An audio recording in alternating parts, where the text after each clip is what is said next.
In the last several demos, we've been manually specifying all of our vertex and index data, but this is not how you want to go moving forward. Moving forward, we can imagine that we want to render 3D objects. OpenGL doesn't specify a built-in system for loading models. And it makes sense that it wouldn't because there's so many model formats. There's myriad model formats, and what OpenGL does really is then at the underlying level give you the ability to render data, but it doesn't specify how that data actually gets to the pipeline. That's your job. But then on our side, we don't want to necessarily spend a whole lot of time writing parsers for myriad file formats. And that's what 3D models are stored in. They're stored in file formats from digital content creation packages like Autodesk 3D Studio Max and Autodesk Maya or Blender. All of those different file formats would be great if we had a utility that helped us import data from those various formats and then gave it to us in an intermediate format. And that's exactly what the Open Asset Import Library does. So this is the first time that we're going to have used the Open Asset Import Library. So let's spend a little bit of time just reviewing the input for the linker step. So the linker input that we want, I'll edit this and show you the dependencies here. In addition to the GLFW and the OpenGL32 libraries that we've been using, and of course the library that we've been authoring ourselves, is ASIMPD for the debug and just ASIMP without that for non-debug. SOLD for textures. We're going to get that in the next lesson, but for right now, it's the Open Asset Import Library that we care about. Now, the Open Asset Import Library, I don't want to expose the Open Asset Import Library to our API through our library. I want to kind of hide that behind some intermediate class interfaces. So what we're going to do is spend a little bit of time looking at the models and meshes and model materials classes that you'll find inside of your library class. Let's get prepared to look at that. So if you expand the library project, you'll see these files. And go ahead and open up model.h, and we can open up model.cpp. Now, get those ready because they're the first thing that we're going to look at here. Rendering game.h, same kind of stuff that we've looked at before. The only difference now is that we're re-accessing model demo instead of cube demo. If we look at the model demo vertex and fragment shaders, the exact same vertex shader, exact same fragment shader that we used in the previous demonstration. I promise that we're going to get to more complex shader code here before too awful long, but we've got to take it step by step. So the model demo.h file, all right, let's take a look at that. Very similar to the cube demo application. We still have our same vertex attribute enumeration, our shader program, vertex array objects, vertex buffer, index buffer, the world view projection location, the world matrix. Now we have an index count. Before I had hard-coded 36 indices for the cube, and now we don't know how many indices are going to be coming from a given model. So we're going to have a member for the index count because we're going to initialize the model inside of the initialize method and then assign the index count there so that we can use the index count inside of the draw method. But otherwise, this should look pretty darn similar. So let's look at the implementation of modeldemo.cpp. And you can see that in our implementation, we're still compiling our vertex shaders, but now we've got this new call. It's std unique pointer, so we're building up a smart pointer for a model object, and we're instantiating this new model object based off of this file called sphere.obj. Okay, so that sphere.obj file, if we hop out to our directory structure, you can see the sphere.obj. If you pull it in, you'll see that this is just the text file, and all the lines that begin with V indicate a vertex. And there's different data here, VT, VN for normals. I think VT is for texture coordinates, and F is for face. That actually defines indices. So that OBJ file, in that particular case, is just a sphere. I built that sphere inside of 3D Studio or Autodesk Maya, I think, and exported it out in OBJ format. OBJ format is just a very, very simple format. You just saw that, but I don't want to write a parser for that OBJ format. I certainly wouldn't want to write a parser for all the myriad file formats that the Open Asset Import Library can support, and there are dozens of formats that it supports. But what I do want to do is just with a single call, load that model. And then from that model, look at the data that comes out of that and create vertex buffers. I've got a new method here called create vertex buffer. And it takes this concept of a mesh and it populates a vertex buffer. So let's talk about what models and meshes are here briefly. A model is a representation of a 3D object, but it need not be one single contiguous set of vertices. It can be split up into a set of model meshes, where the mesh itself is described by a cloud of vertices and the edges between those vertices. So the indices, if you will, and the vertices. That's kind of the minimal definition of what a mesh is. And a model can contain multiple meshes.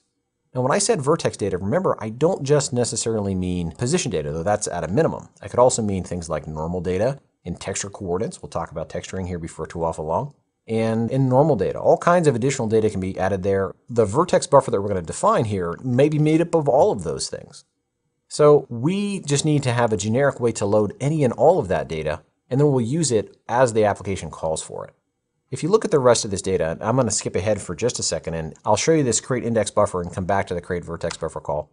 Create index buffer is exactly what you had seen before, right? You pass in a GL unsigned int reference to the index buffer that we're going to populate, we're going to generate and bind it, and then our GL buffer data, this is coming from the mesh class. That mesh class actually populates the GL element array buffer with a set of indices that is stored inside of each mesh. So not only does the mesh store verts, but it also stores indices, and that code should look very, very familiar to you, just refactored into a separate class called mesh. So back in our model demo.cpp, that index count is getting the number of indices from the mesh, storing it under an index count. In our case here, I know that there's only exactly one mesh here. That's why I'm using model meshes at 0. Meshes being a collection or a vector of meshes. So I want the 0th index of that to give me the first mesh. The rest of this should look identical to the code we had before. Just the same stuff, right? We're building a set of input layouts, vertex attribute pointers for the position and color, the looking up the worldview projection location, and then we're drawing that data. So just as before, same draw calls, we've got the binding of the vertex buffer, GL bind buffers for the vertex array object, binding the two buffers for the vertex and index buffers, using the shader program, passing in the uniform matrix for the worldview projection matrix, enabling culling explicitly here, although we could do it implicitly, or just expect it implicitly. It's nice to do it explicitly because you might have another component that has disabled it, so it's not a horrible thing to do. And then calling GL draw element just like we did before, specifying m index count this time. So what's different then? It's where did the vertex data come from? We didn't hard code it, we loaded it from this model file. So let's go look at the model class. All right, so in the model class, we've got a few for declarations for the game class, the mesh class, a model material class, which I'll explain here momentarily, and then this AI node structure. And this AI node structure comes from the Open Asset Import Library. So all of the Open Asset Import Library data types start with AI. Now, that AI node is what we're actually going to parse. We're going to load that and parse that in order to make up our model. And notice that this has a couple of vectors, one for meshes and one's for model materials. Well, I just described what meshes were. Model materials are references to textures, and they typically have a name as well that matches the GLSL shader that we're going to use. Really, this is just a set of name value pairs. Model materials are built into the model inside of Open Asset Import Library as well. So we'll parse those out and we can make use of them to determine what texture has been specified for a given model or a given mesh inside of a given model. The reason that it's here at the game level, model mesh materials is at the game level, is because multiple meshes can be referring to the very same model material. Okay, so what I want to do is spend just a brief amount of time looking at the implementation of the model class so that you can see how the Open Asset Importer works. The first thing that we'll do is call importer.readFile, where importer is defined in the importer.hpp file as part of the Open Asset Import Library. So that importer.readFile, we're going to specify a set of flags here to join identical vertices to make sure that the data is triangles that we're getting from our model. If there are multiple primitive types, then we can sort those. We're not. We're only going to be dealing with triangles in this case. And if the model needs to flip the UVs, we can do that here. We haven't really talked about texture coordinates and UVs, but I want to mention very briefly that UVs in OpenGL, they start with the lower left-hand corner being the 0th index of the texture coordinate. But maybe the texture coming in or the model coming in has UVs that are expected with the 0 in the upper left-hand corner. That would kind of be DirectX format. If that's the case, then we'll flip the UVs around. So the importer.read file is exactly what you think it does. It imports a model in a variety of file formats and then composes a AI scene object from them. And if anything goes wrong there, we can throw an exception. And we can ask that scene, that AI scene class, a question, which is, do you have any materials? And do you have any meshes? And if you do, we can iterate through the materials and build model material objects out of the indexed materials, and likewise for the meshes. So what this model class really just does is delegate the parsing behavior to the individual model material and mesh classes. I don't want to spend a lot of time on the materials section because that's not what we're talking about right now, but it's just meshes. So let's look at the mesh class. And in the mesh class, the passed in AI mesh reference is mesh, and I can specify the material that's associated with this mesh by looking at mesh.material index. So that model and materials, this is why I had to parse the materials list first, is because this mesh will be referencing one of those materials. So the at mesh.material index, that material index specifies the index of the material that we had just parsed in the model class. And now what we're going to do is iterate through the vertices, normals, tangents and binormals, I'll explain that here in a moment, texture coordinates, and vertex colors and faces for indices for each of the meshes. So the vertices, the number of them is m_num vertices as part of the AI mesh data structure. And we're going to walk that list and simply push those back as vec3 objects into a structure of vertices. I like this better than using the AI vector 3D stuff and the AI mesh data. If we expose the Open Asset Import Library directly through the public interface, if we expose those data types, then we couldn't make this an offline process. And I want to be able to make the Open Asset Import Library importing of all of these vertices and normals an offline process, a build step process, something that happens before we actually run our applications. I'm not doing that here, but this separation between these model and mesh and model material classes and the AI counterparts, the Open Asset Import Library counterparts like AI Node and AI Scene and AI Mesh, that helps us separate out the functionality between the two libraries. We're going to do the same thing for normals, and normals are these AI vec3ds as well. Surface normals tell us which direction the surface faces, and we're going to use those in the upcoming lessons to talk about lighting. Tangents and binormals, same thing. So a tangent is an orthogonal vector to the normal, and a binormal is another orthogonal vector to the normal. So when we have the tangent and binormal and normal, we can actually build something called TBN space, which we'll use for normal mapping. Tangent, binormal, and normal space. And texture coordinates, so that's the same constructs. Texture coordinates are a little strange because we can actually have multiple texture coordinates associated with a given mesh. So we have to iterate twice. So iterate through this concept of channel count, and then iterate through each one of those individual channels and put in to find texture coordinates. And we'll explain texture coordinates a lot more in the next lesson when we talk about textures.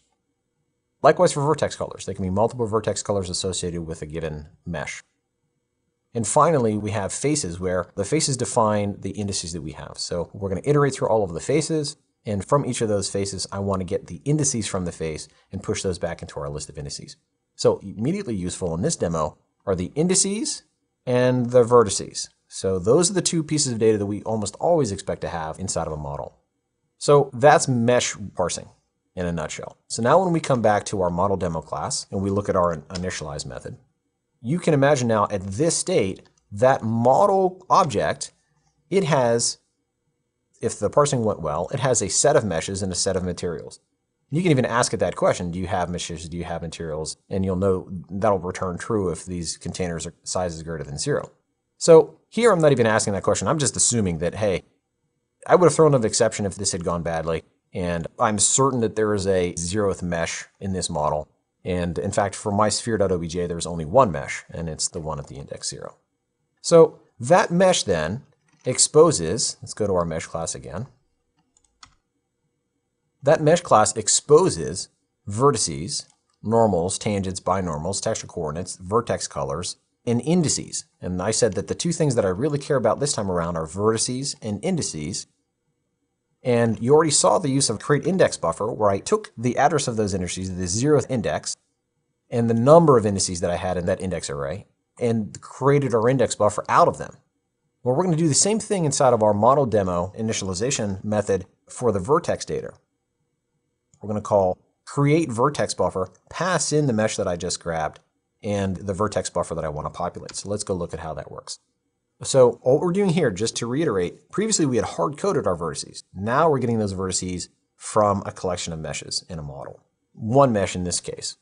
So what we'll do is we'll grab a reference to our mesh vertices and then start building up our vertex position color vertices out of these mesh vertices and mesh colors if they have them.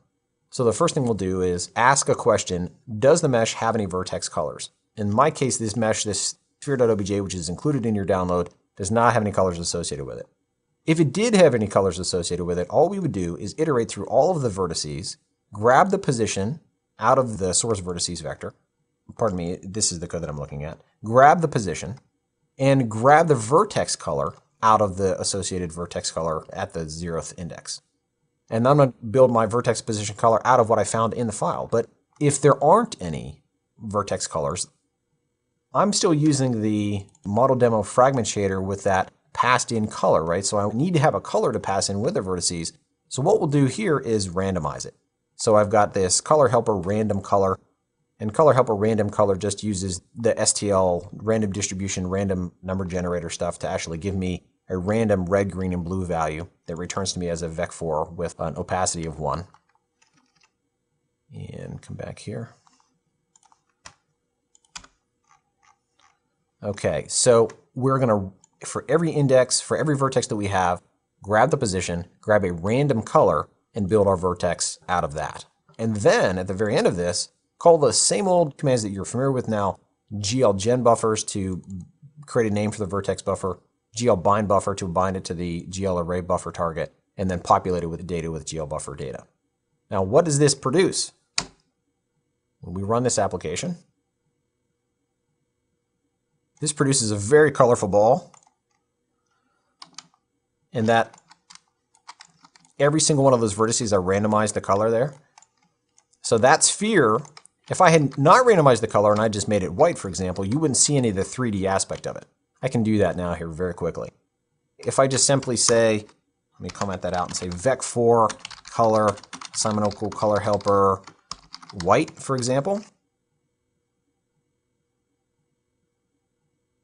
Notice now that I don't get that 3D feel. It looks completely flat because there's no difference in color. It is a solid color throughout that. That's why I randomized the color for you. So let me just back that out. So that's a brief trip into the Open Asset Import Library and into some wrapping classes for models and meshes and model materials. And that does it for this lesson. We're going to continue to extend on this material. The next topic is all about texturing.